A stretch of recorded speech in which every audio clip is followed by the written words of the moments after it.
Hey guys, welcome to another update vlog. Long time no vlog, but today I'm going to take the Volvo XC40 that I drive as a company car towards another service. I've driven this car for almost 1 year now, and as you can see here, I've driven almost 70,000 kilometers. And had a duration of more than 930 hours in the car. One of the problems I have with the car is that sometimes while accelerating moderately, a message pops up, reduced performance, and there's some kind of an engine problem. And after, a few minutes or after switching the car off, the indication is gone again. So I'll just tell it at the Volvo dealership that I experienced this problem and that they should look into it. No idea what it is. I have a feeling it's the connection when it's switching from the electrical engine, or the electric engine to the petrol engine.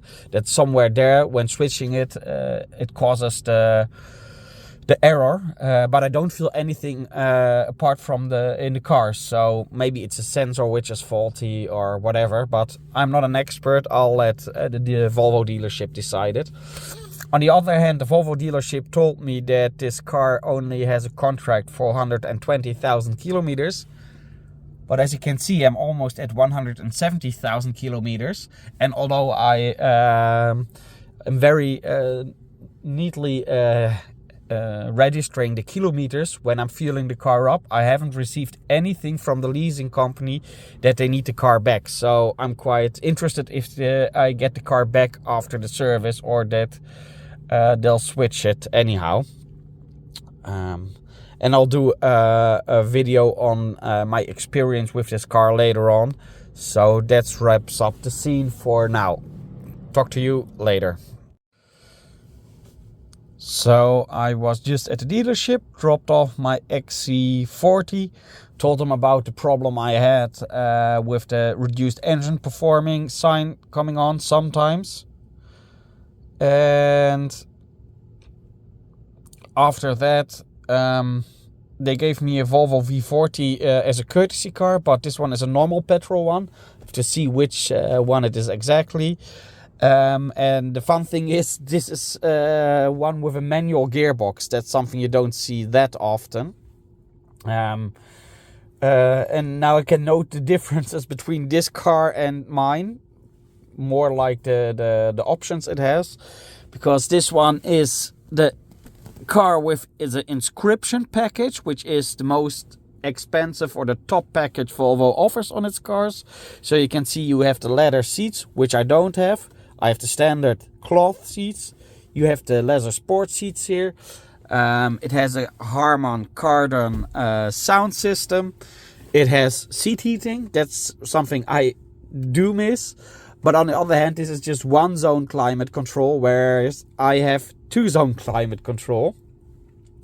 And I also note that this car only has the regular cruise control and not the adaptive one as I have. But this one then also has the anthracite headliner. So yeah, it's nice also to once try a different package on the XC40. But if you're asking me which one would I prefer, my own one or this one, I'd have to be honest. For everyday use, also in more complicated traffic like city traffic or traffic jams, I would miss the automatic gearbox, I guess. On the other hand, I like the more upscale options on this car, as the leather, the sport seats, and it looks a bit more sophisticated than mine, which is basically a very bland company car. But yeah, it's nice to drive this car also. One difference that I noted also on this car, I don't know if it has parking sensors, but if you switch it into the reverse gear, you can see a camera pops up. That's something I don't have either. You can zoom. The regular parking control, yeah, I think it has the regular sensors also, and some lines. So that's also an interesting difference to my own XC40.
So, okay, to shortly summarize this Volvo XC40 T3, it's a 2018 model.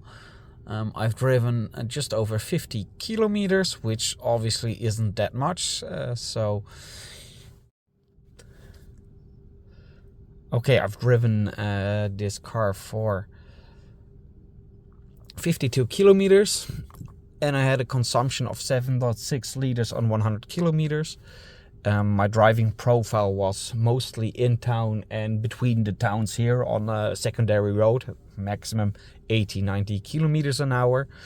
And that's where big difference with a hybrid car, because the hybrid car, when accelerating in town, the electric engine takes over. And then you see that there's a lot less consumption. If using highway also, I think we'd be somewhere around 7, maybe 6.5 liters on 100 kilometers. Just basically 1 liter more than the hybrid car, but that's just an assumption on my case. And you have to remember this T3 engine, it's a 1.5 3-cylinder petrol engine. It's the same one as it's in my T5 hybrid. But then it's obviously coupled with the electric engine. So that basically wraps up my experience with this Volvo XC40 T3. It's a manual shifted car, you don't see it that often. And I have to say, I appreciate the extra level of luxury the inscription package gives the car. Would love to have these leather sport seats in my my own XC40. And one thing very important, the seat heating. I really miss that in my XC40. But well, you can't have it all, I guess. So as you can see, I'm back in my Volvo XC40 T5, the hybrid one. So what the dealership did do today was the regular service interval. And if I'm looking at the status, the next service will be in 360 days and in 30,000 kilometers. Anyhow, the interesting thing is they asked me to make another appointment again, because there's quite a list of things which need to be done, and as it takes quite some time for the dealership to get a response of the leasing company if they are allowed to do all kinds of maintenance and repairs, they couldn't do it today. So I got a new appointment, and then I'll take the car again. Bear with me, it's a list. I'm not sure if I'm complete, but the things that need to be done the next time is all the interior filters and all kinds of filters need to be replaced. The windscreen wipers in the front and the back need to be replaced. The tires in the front and the back need to be replaced. And I mentioned when I dropped off the car that I sometimes get a fault when moderately accelerating. There's an engine problem that comes up. It says reduced performance, and although I don't notice anything in the car, I noticed a fault. So I said to them maybe they can look into it, and what they did was they plugged the computer in, and they could see this fault code. It isn't there always, it's just there sometimes, but they could see there's a fault code. Anyhow, this fault code or this fault would occur when the car was going from the hybrid or from the electrical engine to the petrol engine. Keep that in mind, which means it happens at the moment when the petrol engine is engaged, or it is engaging. So what they're going to do to replace is the spark plugs and the ignition coils. I really had to look that up, which I really had to look up the English terms of those.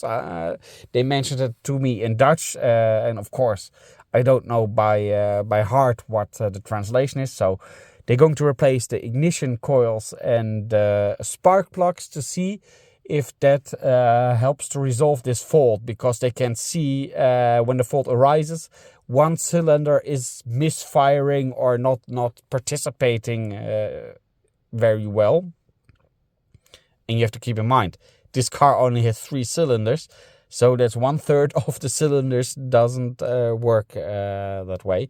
So they're going to replace these things, and as they mentioned, they're going to start with it. They don't know if that's the problem, but they have to see if it's the problem. So those things are getting to replaced, the ignition coils and the spark plugs. And what they also going to throw in is the MOT. So we call it APK in the Dutch, in the Netherlands. So that will be done also. So all these things I just mentioned, including the tires, windscreen wipers and the filters, will be done in one set. And I'm quite happy that it's the leasing company who have to pay for it and it's not me, because this will be a 4-figure bill.